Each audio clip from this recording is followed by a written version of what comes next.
Ao longo dos séculos, a Igreja sempre experimentou o dom dos carismas, por meio dos quais o Espírito Santo rejuvenesce e a renova, desde os mais extraordinários aos mais simples e mais amplamente disseminados. É assim que o relatório de síntese da primeira sessão da Assembleia do Sínodo inicia o capítulo 10º, que trata sobre a vida consagrada e as agregações laicais, um sinal carismático. E é este o tema do programa de hoje. Para conversar com a gente, eu recebo a irmã Maria Inês Vieira e César Kuzma. A irmã Maria Inês é da Congregação das Missionárias do Amor Divino, ex-presidente da CRB, Conferência dos Religiosos do Brasil, e consultora do Dicastério para a Vida Consagrada. Irmã Inês, seja muito bem-vinda ao Igreja Sinodal. Uma alegria recebê-la aqui mais uma vez. Marcos, muito obrigada pela acolhida, pela confiança. É uma alegria realmente estar mais uma vez neste programa. E César Kuzma é leigo, doutor em teologia, professor de teologia no Departamento de Teologia da PUC-Rio. César, também acolho você com muita alegria, já esteve também, estava recordando, já faz bastante tempo, é muito bom tê-lo aqui novamente. Muito obrigado, Marcos, bom dia a você, bom dia, irmã, uma alegria estar com você nessa presença. Isso. Eu quero começar ouvindo a irmã Maria Inês. O tema do programa de hoje, né, o capítulo é Vida Consagrada e Agregações Laicais, que é o capítulo 10 deste documento aqui que a gente tem refletido em todos os nossos programas. O texto do relatório, irmã Inês, ele afirma que mais de uma vez a vida consagrada foi a primeira a intuir as mudanças da história e acolher os apelos do Espírito, e que também hoje a Igreja precisa da sua profecia. Concretamente, como a vida consagrada pode contribuir para o processo sinodal nessa perspectiva que o documento nos aponta? Na realidade, né, a vida consagrada praticamente acolhe com entusiasmo e se entusiasma ainda mais, né, nesse processo sinodal, nas suas experiências com a realidade laical. Porque praticamente todas as congregações, principalmente no momento presente, antes mesmo do sínodo, até antes do Concílio Vaticano II, a vida religiosa consagrada sempre teve agregada à sua vida, ao seu carisma, à sua espiritualidade, grupos leigos. A minha congregação, por exemplo, que vai fazer 70 anos, desde o início trabalhava já com grupos de leigos na promoção de retiros. Não era só o sacerdote que orientava a religiosa, mas leigos trabalhando junto com as irmãs. Bom, olha aí que bonito o testemunho que a irmã Maria Inês traz para nós, né? Ou seja, esse processo já de caminhar conjunto, de vida consagrada e leigos e leigas. O documento, professor César, ele traz aqui essa expressão agregações laicais, que talvez a gente não utilize muito no nosso cotidiano. Então, assim, pensar, né? Qual o papel das associações laicais, dos movimentos eclesiais, das novas comunidades, como aparece aqui, na corresponsabilidade dos batizados e na promoção do bem comum. De que maneira, né, que essas agregações podem ser modelos de comunhão sinodal e participação na missão da Igreja? Obrigado, é uma importante questão e nós devemos analisar essa parte do documento tendo como pano de fundo aquilo que o documento em si se coloca no seu primeiro capítulo, que é a compreensão do que é uma igreja sinodal. Então, uma igreja sinodal é uma igreja onde todos caminham juntos, todos os ministérios, leigos e leigas, religiosos e religiosas, ministros ordenados, comunidades, grupos, uma igreja que se sente e se faz povo de Deus e como povo ela caminha. Nessa concepção de povo, nós temos diversas experiências, ou poderíamos colocar diversas expressões de fé. E dessas expressões de fé nós temos essas agregações, ou esses institutos, ou essas associações laicais, muitas vezes vinculados a carismas específicos de congregações religiosas. A irmã Maria Inês citou o exemplo da sua congregação, existe isso em congregações antigas e novas, e outras vezes essas associações, elas surgem de um carisma novo que não necessariamente está vinculado a uma congregação religiosa. Então, o grande papel que se espera dessas agregações, dessas associações nesse caminho sinodal, é uma disposição para caminhar junto com a igreja, nunca de modo separado, para que você possa fazer parte, dar a sua voz e se sentir responsável na totalidade da missão. A missão que corresponde a uma associação, a um instituto, a uma agregação de fiéis leigos, ela não é separada da igreja local. Inclusive, o documento ele insiste muito que a relação com a igreja local é uma base do caminho sinodal. Então, que essas associações, junto com as congregações, possam estar vinculadas e caminhar junto. Aí entra a questão da responsabilidade, ou, como podemos dizer, a corresponsabilidade na missão da igreja no mundo. Acho muito importante esse ponto que você traz, professor César, porque exatamente, às vezes a gente percebe no cotidiano uma experiência ou outra, claro, não generalizando, mas às vezes que se forma quase que um gueto, né? Forma-se um corpo ali fechado e que não se identifica como igreja, quase que fica como uma seita. E o que o Sínodo nos propõe é exatamente o caminhar juntos, estar em comum, em participação, em missão a partir dessa experiência de corresponsabilidade, né? Na vivência da corresponsabilidade. Quero trazer aqui um outro ponto que aparece nas convergências. Você que já está acompanhando o programa, já viu algumas vezes a estrutura que o texto nos é apresentado, sempre em convergências, questões a aprofundar e propostas. E uma das convergências que aparece aqui, irmã Maria Inês, é sobre o exercício da autoridade e abusos, é um ponto que aparece. Como é que nós podemos tratar esse tema no contexto da vida consagrada, das agregações laicais e quais as intervenções que são necessárias? Então, é interessante observar assim que essas agregações, esses grupos leigos ligados aos carismas, né?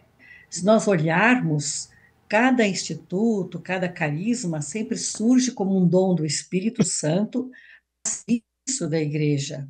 Então, quando o César citou isto, que às vezes pode se tornar, às vezes, até um grupo fechado, um grupo alheio à caminhada da igreja, isso que cada carisma, que nós supomos que cada carisma é assumido, é acolhido por um grupo, por um fundador, uma fundadora, um serviço à igreja. Então, quando se agrega só entre si, como se fosse um grupo à parte dentro da igreja, acontece, claro, abusos de poder, porque se sente dono da verdade, se sente dono dos membros daquele grupo agregado. Então, o que é bem, poderemos dizer assim, oportuna esta preocupação de que possa haver dentro desses grupos de agregados aos carismas ou agregados aos institutos, possam se tornar, dentro da igreja, não um verdadeiro serviço, um ministério a serviço da vida, a serviço da pastoral, a serviço das obras sociais, porque todos os carismas surgiram para servir, para prestar um serviço à igreja, para prestar um serviço aonde a vida mais clama, porque cada carisma surgiu como um serviço.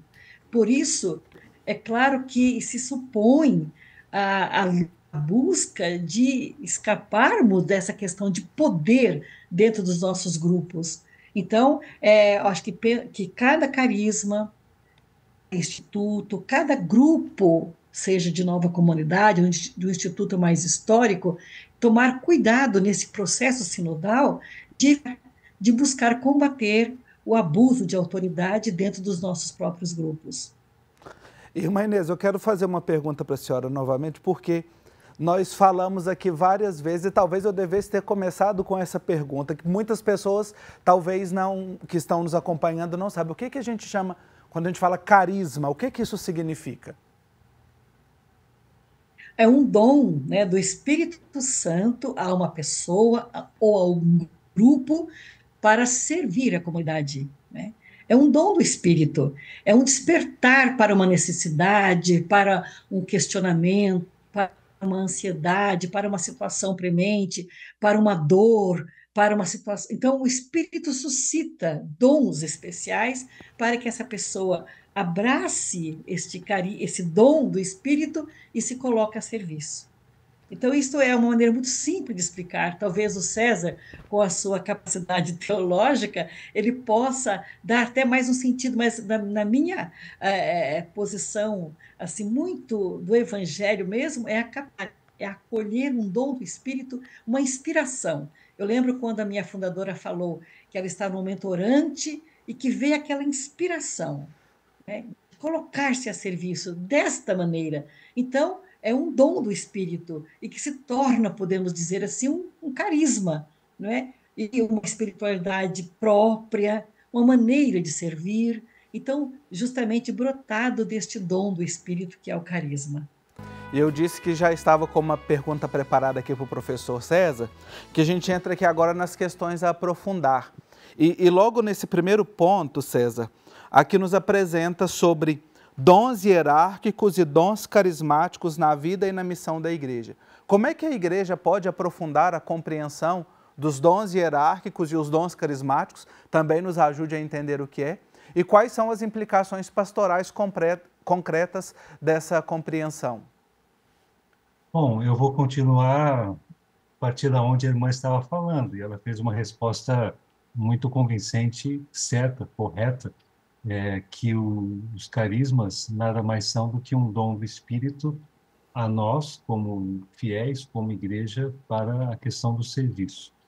E eu acrescentaria, então, continuando o ponto que a irmã nos coloca, que todos os dons e carismas que recebemos na nossa vida eclesial, eles têm a base comum, que é o Cristo. Então, o encontro com o Cristo ressuscitado, que é a fonte, que é da onde nascem, brotam todos os carismas. Então, todas as nossas ações de igreja, como serviço ao mundo, na construção e como continuação na construção do reino de Deus, ela tem como base fundacional o Cristo, o evento do Cristo. Então, o carisma da congregação da irmã Marinês, ele tem a sua especificidade que nasce da sua fundadora, mas a base disso está na experiência que ela faz do Cristo. Se você pega uma outra congregação masculina, feminina, uma congregação centenária ou mais recente, a mesma maneira. Isso também ocorre em leigos que não estão vinculados a um carisma de congregação, mas que também sentem um chamado ao serviço, à vida comunitária, à vida de igreja e querem oferecer isso como base maior. Então, todos nós somos tocados pela ação do Espírito e nessa ação do Espírito faz com que brote em nós um dom que você recebe e que você coloca à disposição da comunidade para o serviço a ela e para a edificação dela. Você coloca à disposição do mundo para o serviço a ele e para a edificação do mundo também. E é importante relatar que esses carismas, esses dons, eles nunca são, por mais que ele toque a pessoa, nunca é algo individualista, mas sempre voltado ao outro, à comunidade, ao coletivo, como uma dimensão de serviço. Acho que a grande contribuição que a fé cristã oferece ao mundo é essa dimensão comunitária da vida, da humanidade, de uma nova sociedade que se constitui ao redor de uma mesa onde tudo se faz comum, onde o pão é repartido, porque o amor que nos engrandece é repartido primeiro. Então, esse amor se faz visível, se faz concreto ali. Então, quando se fala de dons carismáticos, esses são os carismas daquilo que se tem.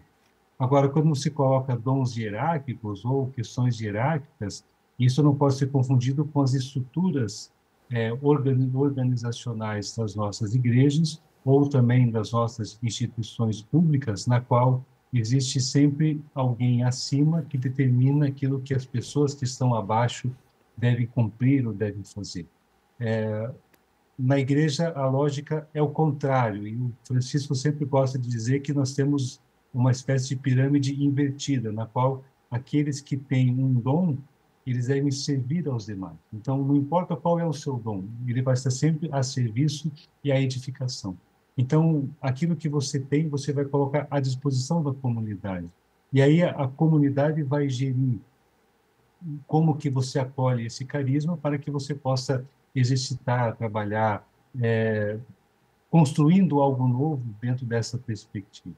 E isso é importante que o documento coloque, porque ele vai apontar um outro ponto que você já perguntou anteriormente, a questão do abuso de autoridade, do abuso de poder, onde você enfraquece a visibilidade do carisma como dom de serviço e você transparece a vaidade humana na questão do poder, do abuso, de você usar estruturas institucionais para benefício próprio de grupos ou de pessoas que são específicas. Acho que todos os dons e carismas que recebemos devem ser colocados para a edificação da igreja e para o serviço ao mundo.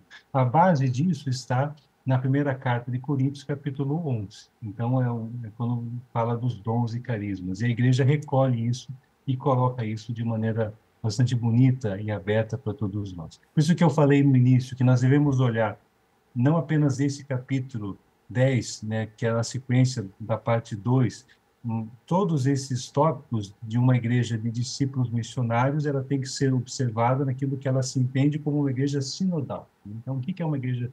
O que é caminhar junto? É uma igreja que tem consciência de quem está ao seu lado, quem está com ela, e, portanto, ela caminha com essas pessoas em direção ao reino, que não nos é dado pronto, mas que somos chamados a construir. E os dons e carismas que temos, seja como vida consagrada, seja como vida laical, eles são caminhos da construção e da antecipação desse reino no mundo de hoje. Que bonito que toca o nosso coração e eu, pelo menos, me sinto aqui aquecido a viver, a fazer essa experiência, né, de acolher o outro como um dom para caminhar junto. E, como o professor César colocava, né, ou seja, a serviço da igreja, a serviço do todo, não apenas de maneira autorreferenciada, olhando para si, mas para crescer junto. Isso me parece aqui bastante explícito também, irmã Inês, quando traz nesse compromisso, nessa contribuição das diversas expressões carismáticas dentro da igreja para fazer progredir em direção à santidade, graças a uma presença que é profética. De que maneira que a vida consagrada, as agregações laicais, né, associações, movimentos, novas comunidades, podem colocar seus carismas a serviço da comunhão e da missão nas igrejas locais, nos lugares onde estão inseridos? Veja bem, então, o carisma é um dom do Espírito Santo, não é? Então, ele claramente, né, as pessoas que o recebem são imbuídas, né, de uma maneira de agir. Então, cada carisma, está a serviço da igreja, a serviço dos irmãos e irmãs, com dons específicos. Se você olhar, então, cada carisma tem uma especificidade, uma maneira de agir. Então, quanto maior a fidelidade à inspiração do Espírito, mais eficaz é o apostolado junto aos irmãos e irmãs. Então, nós costumamos dizer que os carismas são um dom realmente para construir o reino, né? Para trazer mais vida e vida em abundância. Eu recordo mais uma vez da minha fundadora, já no finalzinho de sua vida, quase não conseguindo mais falar, ela dizia bem isto: se nós não formos fiéis ao carisma, quer dizer, a intuição do Espírito para este instituto, não é, nós morremos, desaparecemos como grupo, porque justamente um grupo nasce, não é, a partir de uma inspiração do Espírito para servir. E, naturalmente, na sua dimensão de serviço, desempenha um papel profético, que é justamente anunciar o reino, divulgar o reino, a mensagem de Jesus, e denunciar aquilo que atrapalha essa realização do reino de Deus entre nós. Então, justamente, quanto mais, né, nós agregamos-nos como congregação, ou como grupos laicais em torno dos institutos, ou mesmo, como nós dizemos, novos grupos que nem têm, às vezes, uma associação direta a um instituto religioso, mas tem um carisma, tem uma inspiração profunda do Espírito. Então, quanto mais abraça justamente, né, o espírito profético, né, aquele desejo profundo de irradiar o reino de Deus, de construir o reino de Deus e realizar, então, no meio do povo de Deus, né, uma vida digna, uma vida segundo, né, o desejo de Jesus, que é vida em abundância para todos. Então, é justamente aí que nós vemos vida consagrada, agregados leigos, grupos, né, todos da igreja, cada vez mais como uma intuição carismática a serviço da vida. Então, quanto mais fiéis formos à intuição carismática, mais fecunda será a nossa missão no povo de Deus, mais fecunda será a nossa ação pastoral, a nossa evangelização, nossa ação missionária, na fidelidade ao carisma. Não é? E nessa fidelidade ao carisma também nós somos chamados e chamadas a caminhar juntos, justamente porque falamos que nos agregamos, e nos agregamos para nos fortalecermos e realizarmos uma ação conjunta e muito mais eficiente, muito mais fecunda, porque é juntos que devemos caminhar. Não existe grupos, institutos, agremiações que para si, é para trabalhar sozinho ou sozinha, mas juntos. Então, esse apelo do sínodo é bem forte para nós, como vida consagrada. Tem havido realmente muito esforço entre nós de entender mais profundamente, né, o significado desse caminhar juntos nos tempos nossos, não é? Em que às vezes há tanto individualismo, tanta dificuldade de trabalhar junto, de entendermos-nos, não é? De tolerarmos-nos. Não é? Então, isto, para mim, é muito profundo, é muito forte, neste tempo, vir esse grande apelo do sínodo.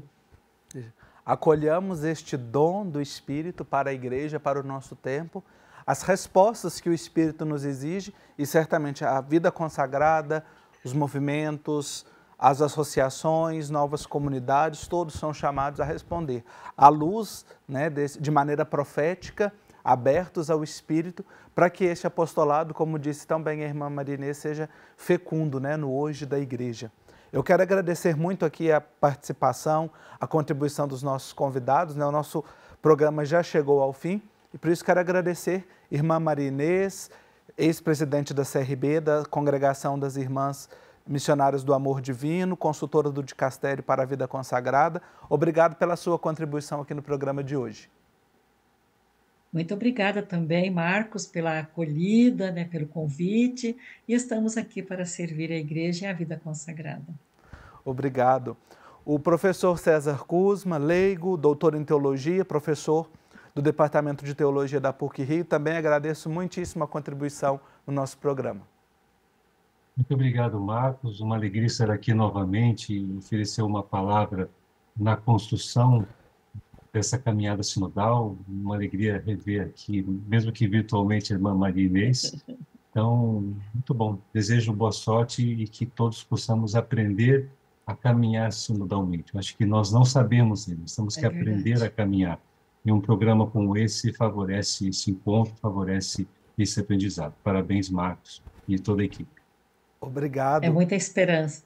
É com muita esperança, né, que a gente inicia esse ano, que vai ser mais um ano de trabalho em torno do sínodo, que seja um ano mais forte realmente de interesse de nossas igrejas, de nossos grupos, de nossos leigos e leigas e da vida consagrada, para que avancemos nesse processo, unidos todos ao Papa Francisco, que aspira uma igreja mais sinodal. Isso mesmo, estamos aprendendo a caminhar juntos e é algo que a gente vai fazendo todo dia, todo o tempo todo.